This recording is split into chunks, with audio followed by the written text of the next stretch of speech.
Hello friends, गुरु कृपा coaching Tikamgarh में आप सभी का स्वागत है। आज जो अपने जो वादा किया था कि टॉप 10,000 प्रश्न का जो प्रीवियस ईयर्स के प्रश्न हैं टॉप 10,000 उनकी आज पहली क्लास है। जो इसको कम्प्लीटली आप देखना है, हर क्वेश्चन को कम्प्लीटली करना। जो क्वेश्चन पेपर रहेगा मध्य प्रदेश शिक्षक वर्ग 3 की भर्ती परीक्षा के लिए काफ़ी महत्वपूर्ण रहेगा और वर्ग 2 के लिए भी काफ़ी महत्वपूर्ण रहेगा। जो ज़्यादातर प्रीवियस ईयर्स के पेपर हैं, पेपर का पैटर्न का पता चलता है कि किस में किस प्रकार के प्रश्न पूछे जा रहे हैं और ज़्यादातर पेडागोजी के और भी अन्य महत्वपूर्ण प्रश्न भी इसमें सम्मिलित रहेंगे। जैसे जो आज का पहला प्रीवियस ईयर्स का पेपर है MP वर्ग 3 MPPV 2022 का पेपर है और 5 मार्च 2022 का जो फर्स्ट शिफ्ट का पेपर है। जो देखा यहाँ पर जो लोगो भी लगा है प्रोफेशनल एग्जामिनेशन बोर्ड का MPPV का। जो आज का जो पहला प्रश्न है जैसे निम्न में से कौन सा शिक्षण का सिद्धांत नहीं है। कौन सा शिक्षण का सिद्धांत नहीं है? क्या स्वाभाविकता का सिद्धांत नहीं है, मूर्त से अमूर्त का सिद्धांत नहीं है, या निगमन से आगमन का निगमन से आगमन की ओर, या सरल से कठिन की ओर। तो इसका जो राइट आंसर हो जाएगा निगमन से आगमन की ओर। ये इसका सिद्धांत नहीं है, बल्कि क्या होता है, आगमन से निगमन की ओर होता है। नेक्स्ट जो प्रश्न है जैसे अपना भाषा अर्जित करना क्या होता है? सहज और स्वाभाविक होता है। भाषा अर्जित करना कैसा होता है? सहज और स्वाभाविक होता है। तो कौन सा बी वाला ऑप्शन इसका राइट आंसर हो जाएगा। नेक्स्ट जो प्रश्न है जैसे अपना निम्न में से उपचारात्मक शिक्षण की सफलता मुख्यतः किस पर निर्भर करती है? निम्न में से उपचारात्मक शिक्षण की सफलता मुख्यतः किस पर निर्भर करती है? तो इसका जो राइट आंसर हो जाएगा समस्याओं के कारणों की सही पहचान पर। और यदि समस्याओं के कारणों की सही पहचान हो जाए तो शिक्षण यही सफलतापूर्वक कार्य करेगा। उपचारात्मक शिक्षण सफलतापूर्वक कार्य कर सकता है। नेक्स्ट जो प्रश्न है जैसे कहानी कथन के उद्देश्यों में कौन सा पक्ष शामिल नहीं है? कहानी कथन के उद्देश्य में कौन सा पक्ष शामिल नहीं है? कहानी कथन से शब्द भंडार का विकास होता है, ये तो राइट आंसर है। कल्पना शक्ति का विकास होता है, ये भी राइट आंसर है। सृजनात्मकता का विकास होता है, ये भी राइट आंसर है। भाषा के लिखित रूप से परिचित होते हैं। जब पठन पाठन कर रहे हैं, अपन कथा का बोल रहे हैं, तो इसमें भाषा का लिखित का ज्ञान नहीं होता है। कौन सा? डी वाला ऑप्शन इसका राइट आंसर हो जाएगा। नेक्स्ट जो प्रश्न है जैसे अपना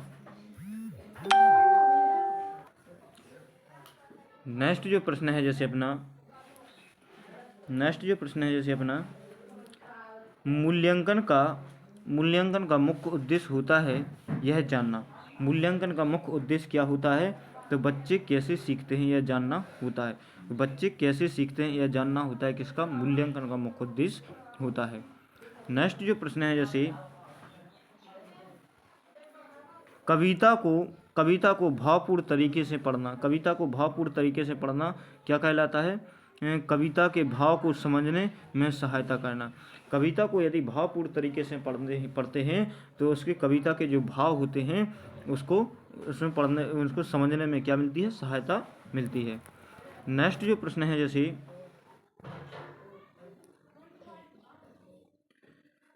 लिखित कार्य की जांच में बच्चों की सहायता लेने से क्या होता है? लिखित कार्य की जांच में बच्चों की सहायता लेने से क्या होता है? तो बच्चों को दूसरों के हस्तलिखित सामग्री को पढ़ने का अवसर और अवलोकन क्षमता के विकास का अवसर मिलता है। जो बच्चों को दूसरों के जो लिखी हुई सामग्री को पढ़ने का एक अवसर भी मिलता है, वो अवलोकन करने की क्षमता का भी विकास होता है। नेक्स्ट जो प्रश्न है जैसे अपना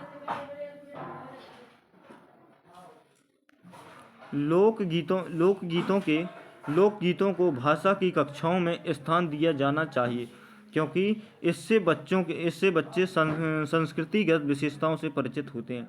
किससे? संस्कृतिगत विशेषताओं से क्या होते हैं? परिचित होते हैं। नेक्स्ट जो प्रश्न है जैसे पाठ पढ़कर बच्चों से प्रश्न बनवाने से क्या होता है? पाठ पढ़वाकर बच्चों से प्रश्न बनवाने से क्या होता है?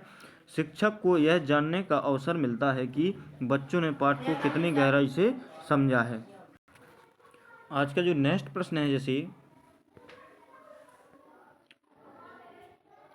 भाषा विकास का द्वितीय चरण निम्न में से क्या है? भाषा विकास का द्वितीय चरण कौन सा है?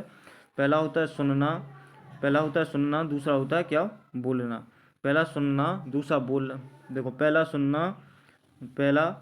दूसरा होता है बोलना, और तीसरा होता है क्या? पढ़ना, और चौथा होता है कौन सा? लिखना। तो इसने क्या द्वितीय चरण पूछा, तो कौन सा हो जाएगा? बोलना। भाषा विकास का द्वितीय चरण कौन सा हो जाएगा? बोलना, इसका राइट आंसर हो जाएगा। नेक्स्ट जो प्रश्न है, जैसे बच्चों में हिंदी भाषा सिखाने के प्रति रुचि उत्पन्न करना यह उद्देश्य है। बच्चों में हिंदी भाषा सिखाने के प्रति रुचि उत्पन्न करना यह उद्देश्य है। यह उद्देश्य कौन सा है? प्राथमिक स्तर के बच्चों के लिए। कौन से प्राथमिक स्तर के बच्चों के लिए आवश्यक होता है कि उनमें सिखाने से पहले क्या? रुचि उत्पन्न करनी होती है। नेक्स्ट जो प्रश्न है, जैसे कक्षा 8 के बच्चों के लिए साहित्य का चयन करते समय आपके लिए निम्न में से क्या जानना सर्वाधिक जरूरी है? तो क्या जानना सर्वाधिक जरूरी होता है? बच्चों की मनोवैज्ञानिक विशेषताओं और भाषा प्रयोग की क्षमता। बच्चों के मनोवैज्ञानिक विशेषताओं और भाषा प्रयोग की क्षमता को जानना आवश्यक होता है। नेक्स्ट जो प्रश्न है, जैसे नाटक सिनेमा परिचार, वाद विवाद आदि बच्चों की खालिस्तान प्रतिक्रिया व्यक्त करने की क्षमता होती है। तो क्या? अभिव्यंजना, व्यक्तिगत और मौखिक इसका राइट आंसर हो जाएगा। कौन सा? जी तीनों ही इसका राइट आंसर हो जाएगा। नेक्स्ट जो प्रश्न है, जैसे भाषा सीखने में होने वाली त्रुटियां हैं। भाषा सीखने में होने वाली त्रुटियां कैसी होती हैं?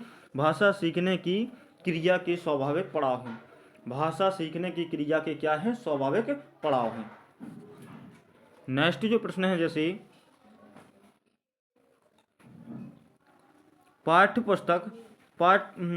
पुस्तक भाषा शिक्षण में मुख्यतः क्या सहायता करती हैं? तो पाठ्य पुस्तक भाषा शिक्षण में मुख्यतः क्या सहायता करती हैं? तो इसका जो राइट आंसर हो जाएगा, भाषा की विभिन्न घटाएं प्रस्तुत करती हैं। क्या करती हैं? भाषा की विभिन्न घटाएं प्रस्तुत करती हैं। जो नेक्स्ट प्रश्न है, जैसे नेक्स्ट है अपना गद्यांश। गद्यांश क्या कह रहा है?